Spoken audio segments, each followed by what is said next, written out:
Saya komentar begini, ini ada mantan murid suruh dosennya mempelajari ini tadi.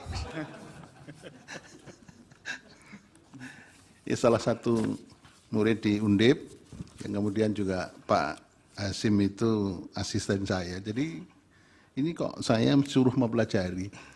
Ini saya betulkan karena masih junior. Dimohon tidak pelajari, ya, berkas yang sudah dikirim tidak dipelajari, tapi dimohon untuk menjadi pertimbangan. Terima kasih, Prof. Baik, terus kemudian begini, DKPP itu kuasi peradilan etik ya, berarti ya. Benar. Oleh karena itu saya setuju, yang tidak bisa disampaikan adalah bagaimana situasi perkembangan yang ada di rapat permusyawaratan anggota, itu nggak bisa keluar memang, itu independensi. Ya, tapi kalau ada beberapa hal yang kita tanyakan, mestinya ini juga karena badan peradilan yang pengen untuk mengetahui semuanya, ya harus dibuka. Jadi batas-batasnya adalah apa yang berkembang dalam rapat permusyawaratan anggota DKPP itu nggak bisa. Misalnya itu tadi, ini yang selingkuh, ini yang minum keras siapa, ini nggak usah. Ya, tapi pokok-pokok yang dihasilkan bisa disampaikan kita secara terbuka. Dan ini untuk menjadi pelajaran bagi seluruh bangsa Indonesia karena mendapat respon yang sangat positif dari masyarakat Indonesia di persidangan Mahkamah Konstitusi. Baik, yang pertama begini. Saya pengen mengetahui bagaimana ketaatan para penyelenggara. Tapi sebelumnya begini, kenapa DKPP dihadirkan ke mahkamah? Itu pemohon 1, nanti kita minta direspon ya.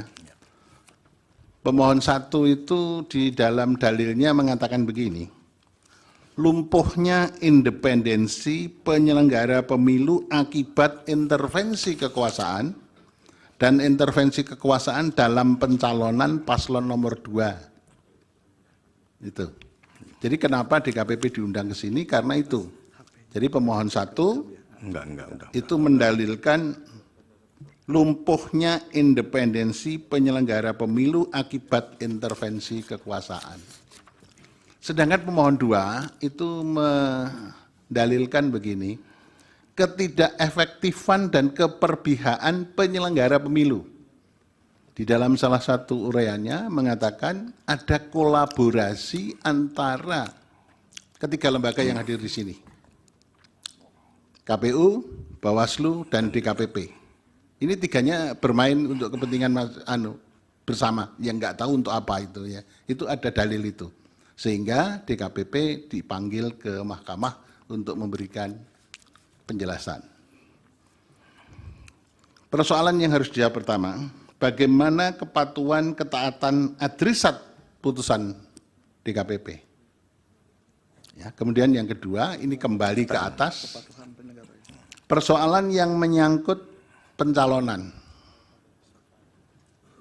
Persoalan pencalonan itu sangat keras muncul dalam persidangan mahkamah sekarang ini. Ya, jadi berkenaan dengan KPU langsung melaksanakan putusan Mahkamah nomor 90 tanpa merubah PKPU, langsung diduga ada macam-macam hal yang terjadi pada waktu proses pencalonan sampai penetapan pencalonan. Itu mohon bisa disampaikan uraiannya di persidangan ini. Ya, kemudian yang berakhir pada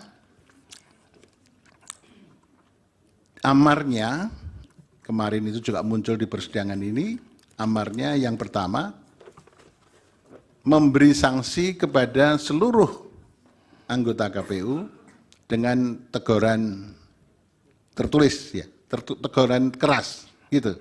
Teguran keras, peringatan keras terakhir gitu ya. Nah ini terakhir, ya besok kalau ada pelanggaran lagi ya harus dibuang. Ya, jangan terus kerasnya keras terus, terakhir terus sampai enggak selesai itu ya kan itu. Nah itu ya. Jadi ada itu. Ini supaya bisa dijelaskan kepada kita. Kemudian pertanyaan berikutnya, apakah ada persoalan-persoalan yang serius pada waktu pelaksanaan atau pencoblosan yang dilaporkan kepada DKPP? Dan kalau ada, putusannya bagaimana? Dan menyangkut berapa orang, kemudian bagaimana ketaatan dan bagaimana perbaikan-perbaikan dalam rangka itu.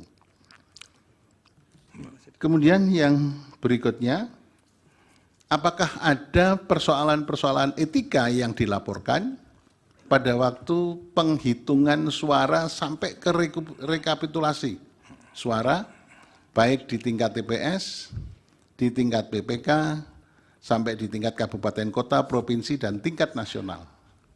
Itu ada enggak? Ada. Adanya belum kita. Ya. Sehingga kita semua bisa mencermati, karena memang ini adalah dalil dari para pemohon. Jadi mahkamah tidak mengada-ada, ingin membuka sesuatu yang tidak perlu, tapi mahkamah karena ini berkepentingan menjawab dalil-dalil dari permohonan. Tadi yang dua tadi, lemahnya atau tidak berfungsinya atau independensi dari lembaga penyelenggara pemilu itu kan tiga-tiganya, KPU, Bawaslu, dan DKPP penyelenggara pemilu. Ini supaya direspon dengan sebaik-baiknya. Terima kasih, saya kira itu dulu Prof. Saldi. Terima kasih, Yang Mulia Prof. Arief.